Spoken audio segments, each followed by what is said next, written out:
Hello everybody, Shadow SP here, and we are back playing more Granblue Fantasy. This time we're going to be doing something that I've been putting off a little bit. We're going to be doing a co-op quest. We're going to be going after the Astaroth anima for a lot of reasons. So we're going after the last co-op quest in the series, the Throes of Death quest against Astaroth. So set up a room where nobody else is going to join us, and we're going to be playing Wind for this one. It's a null elemental fight, hence why you're going to see no seraphics, nothing like that. Technically, Judgment doesn't actually matter in this grid. It's just it was there when I copied it over. So this is the team we're going to be going with. For the most part, we're just going to be doing a kind of standard Wind skill damage team. Wind goes pretty fast because of the supplemental from Uriar's Beak, coupled with the fact that we can do a single-sided crit build with 3 Last Storm Harps and 2 Coruscant Crosier. So we're able to crit, we're able to have pretty good HP with the HP skills from the Draconic and the Grimnir Staffs, and the Dagger of Bahamut. Like, everything kind of combines all up on itself. We're going to be going full auto, so we're going to be going ahead and... that's why we got all the Arcarum summons in the grid. They're just there for stats. These are the 3 that have the highest stats, plus Novio, who's on Quick Summon. So that's going to be for Sustain and the extra charge bar. This can be done pretty much in any element. It's just that I think that of the ones I've tested, Wind has been the fastest and most consistent. So let's show it off. This is how it's done. The Doubtablau, by the way, doesn't have maximum awakening yet. It's only at awakening level 12. I've run into the pendant gap, so I've got to wait. Let's do this.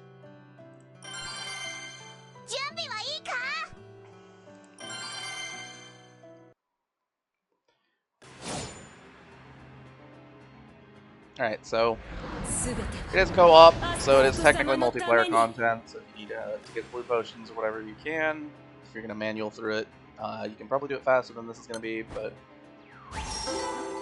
this is a set it and forget it kind of thing. We're going to try, because we have to farm so many Astaroth anima.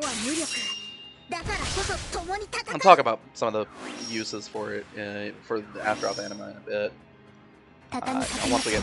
once we show off the clear. 安寧秩序を守り抜く私の剣に弱さはないぞよそ見はダメズバババーンってねぶっ殺してあげるえいはえいはどう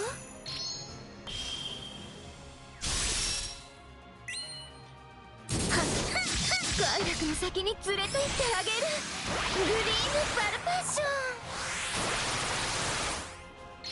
Yeah, we'll definitely notice that our damage is going to be a little low before we get our elemental attack up, Velcro's charge attack. After that, it'll be a little more consistent.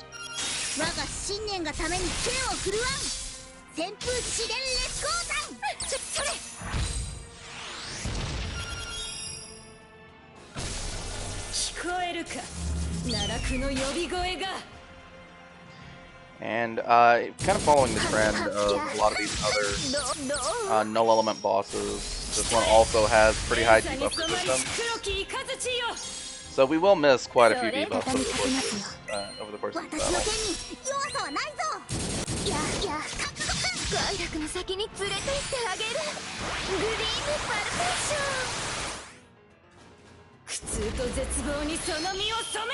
Yeah, you'll see we've got pretty consistent 400Ks when we've got Kokura's charge attack up. The elemental attack from that, which is a big increase over the like 200K we were doing before that. And it's only gonna get better with the stacking EX attacks from the Draconic Rod. Because we're not quite up at the maximum yet.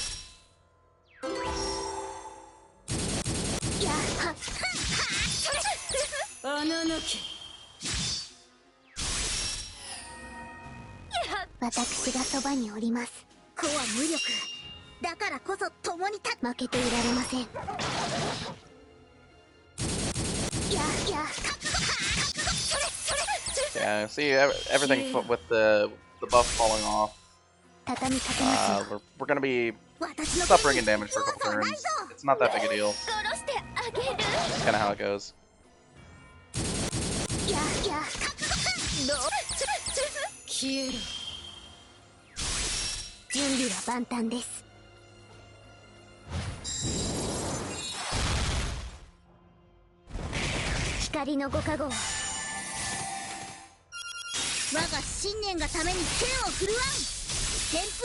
in a lot of cases, we have to have sustain be mostly on the main character side. Well, I didn't actually set the set Novio to be auto summon. In that case, I should have used a different Arcarum summon in that slot. This is fine too. I just realized that it hadn't been called. So this is the point where the boss resets, loses all debuffs. Gets Death's Grace, which reverses the effects of dots, and like a 90% damage hurt, something like that. Which is annoying, but that's why we have Dispel, and we can get rid of one of those buffs. It ends up removing the damage cut automatically based on the number of hits. So we can kind of power through that in one turn.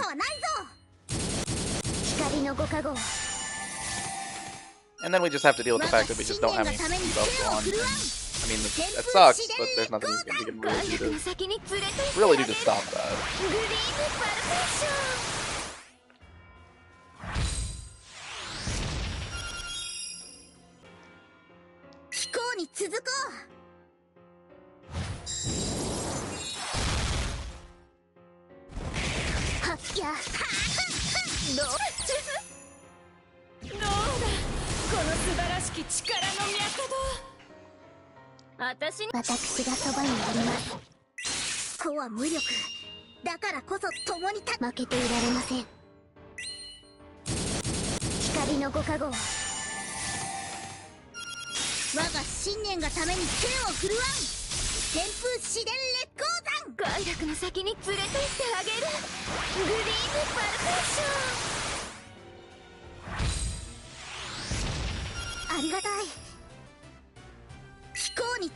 So during this phase of the fight, the boss doesn't use normal attacks, so it's a pretty good time if you're in full auto like this, right? For whatever your sustain character is to get your team back up to full, because the amount of attacks that you eat is just isn't very high, and even then the damage on them isn't high either. Yeah, the biggest problem is that this is the easy part of the fight, the first half. It's the part where you take very little damage. Like the first part of the fight before the second phase, we didn't take that much damage to begin with.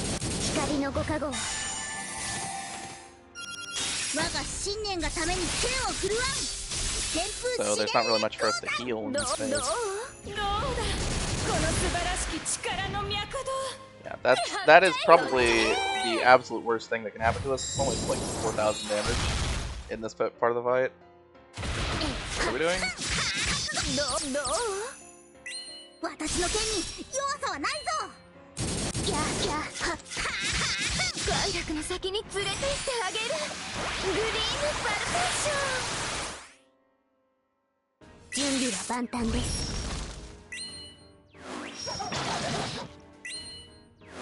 Now, if you're playing the game without doing what I'm doing and soloing all this stuff, and even if you're not, sometimes you'll want to just put this on and solo it because you have to do a lot of Astaroth to get everything that you need to Anima 4 done. It just becomes a chore to do it manually, or like in a quick group. Because you can do this, it's co-op content, so you can get a group of 4 together and do this raid on repeat. but it is pretty annoying.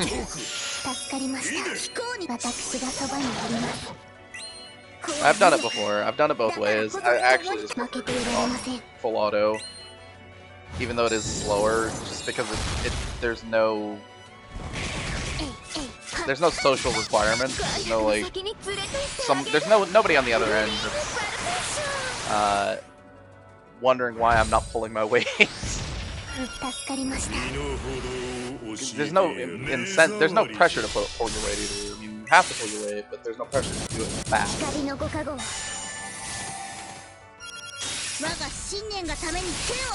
you can just kind of go in with a consistent team that can do it kind of decently fast or whatever, and check on it every so often, restart it every so often. I mean, the rooms last for an hour.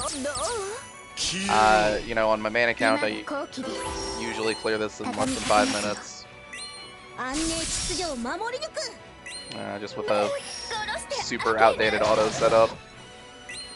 On this account, obviously, it's not going to be as good because we don't have a good grid yet, and we don't have as good characters. So we're gonna suffer on time a little bit, but that's fine as long as we're clearing.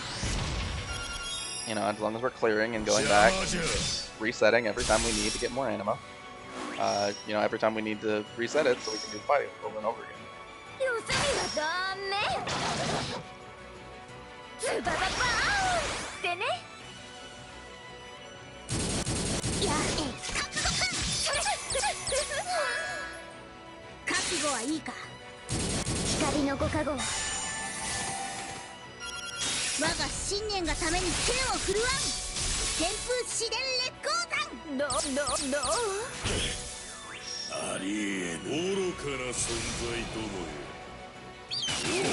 The 25% trigger gives the boss a ton of buffs. Those buffs do only last until the 20, or that's not the 25, 30% trigger. Sorry, those buffs only last until the 25% trigger is what I meant to say. Even the ones that have the turn duration, if you reach the 25% while those are still up, they'll get cleared.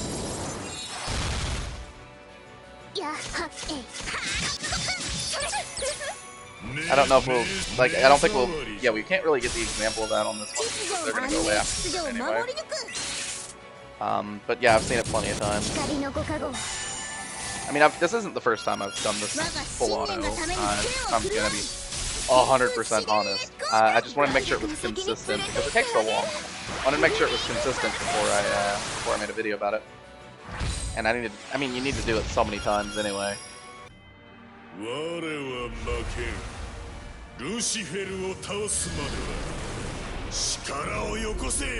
you'll note that this boss does have the same field effect that Ultimate Bahamut has, where if you have really low HP, you'll get automatically KO'd. So you can't rely on stuff like Guts to survive on this one.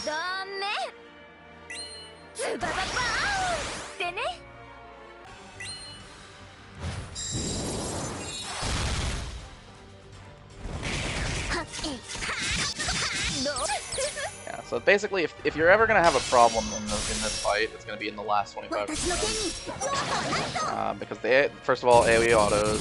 AoE autos are always painful. And it's full diamonds moves are a lot more problematic. Part of why Wind does so well is because one of our best characters, being Sarah, she has delay built into it.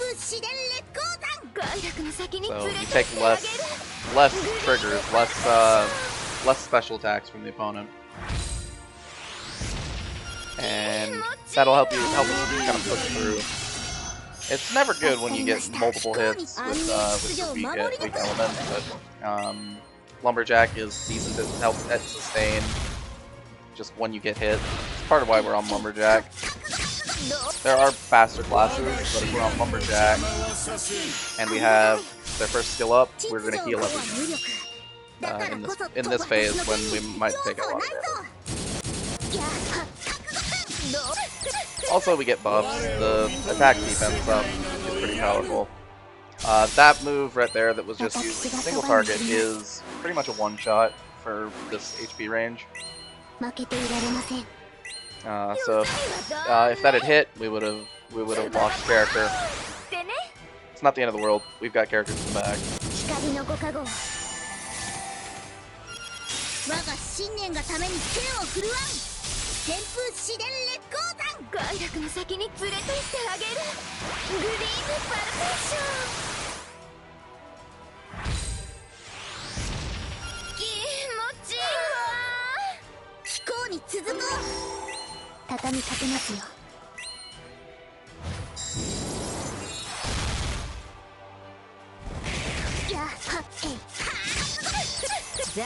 Alright.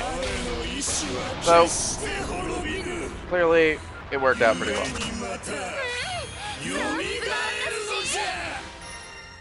So, with that, we get the drops.